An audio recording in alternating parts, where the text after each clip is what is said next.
So, throughout our interview, you've mentioned some really kind of helpful ways of thinking about both what's helpful and what's not helpful, right? You've talked about not looking at substance abuse as a moral failure, or not demonizing young people who are using substances, and not demonizing the substance. And then you talked about when we place limits, we have to place some limits, but it needs to be inviting. Are there other things that you can offer that would be helpful? And are there other things that you would say that is absolutely not helpful? Mm-hmm. Don't do that. You know, when thinking about substance abuse. Yeah, whatever we say about this is going to be unsatisfying on some level, because there's not a clear-cut, cookie-cutter steps A, B, and C, do this and it'll all be okay. And in fact, I think it's really important for people involved in ministry with youth to realize that they cannot take on being responsible for whether a young person stops using any more than they can take on being responsible for a young person using. So important. It's just not, it's not the reality. There are so many factors. It is such a complex thing. So with that said, I think what we can talk about on the, you've named again some of the not helpful things: demonizing substances, demonizing substance users, treating this as a moral failing, things that invite people to get into their shame are not going to be very helpful. Spouting scripture at somebody as if that is a good way to share the Word of God, when in fact, when people are using substances or abusing substances, there's already a kind of vulnerability to self-judgment and feeling on the outside of this identity that we talk about living into as disciples, right? And so more likely to hear that as simply a condemnation or a judgment. Some of that actually goes to the features of particular substances that tend to make people be more suspicious or a little bit paranoid about things. And so you may just mean it in a caring way. I've noticed these things about you and I'm concerned. And the young person hears, I think you're doing a really bad thing and you're not a good Christian, right? Because of whatever the substance is inclining them towards. So I think part of it is living out of a kind of openness to hearing the young person's experience and what's going on for them as a more helpful response, but also being willing to suspend it's what you talked about a bit ago, the need to be the fix-it, the hero, right?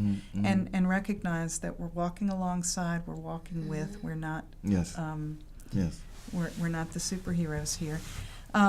Another piece of that might be to think in terms of how we facilitate a community of support as a way of being helpful. How we could help adult mentors who are not parents to be involved. We know that developmentally and from a faith perspective, one of the reasons that youth groups are influential kinds of ministries is that they get young people into close, connected relationship with adults who are not their parents. All kinds of research from the Search Institute to all sorts of other research suggests that it is a factor in the resiliency of young people if they have these kinds of relationships. And so how much more true is that when substance abuse is on the horizon? It probably does not help for a young person to feel like, oh, you're going to run and tell their parents. The first second that you feel like there's something wrong here, you're going to run to the parents and say, I think your kid is abusing drugs. But of course, at some point, it may be important if you're concerned that a young person is in danger, at risk in a significant way, or in danger, certainly in danger of hurting themselves or of hurting someone else. Those are the kinds of things where we probably have to think carefully who needs to be involved in this, and parents are certainly going to be in there. It would be my inclination to work with a young person to help them be the ones to say, you know, could we really need to be having a conversation with your parents about this. It's not the conversation you want to be having with your parents. I get that right now you're alienated from them. You don't really want to be talking to them about this.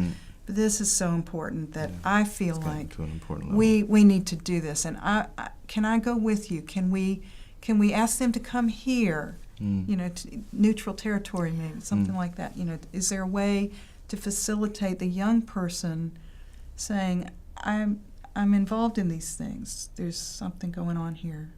I need help. Sometimes that is the most important form of support and ministry we can offer. And don't be afraid. I mean, if you're a youth minister, you can't be afraid to come at it with that open heart, with that ability to, with that desire to cause dialogue, cause conversation. You know, I mean, you have to. If you're nervous about it, I mean, pray about it. The Lord is there working with you. I really do believe that. If you are called to this ministry, you got to believe that the Lord is working with you and will help you have the strength to just engage in stuff you don't necessarily feel comfortable with or want to deal with. You might get it wrong sometimes. Yeah, definitely. And that's part of being the humble servant, That's right. You know, Absolutely. you know, when you're the You might humble get it servant, you know, I'm making mistakes. We're working through this together, but I'm still walking with you. And I think that's so important in terms of the attitude that you have when you're coming at these young people. They need to see that you're not afraid of them, right? And you're willing to deal with them. And you're not just doing this just to, well, it's, you know, no one else wanted to be the youth minister, so this fell on you. So, you know, no, you're called to it. Get your boldness into it. Engage them. You really engage them. And I think the Lord gives us the courage to do that.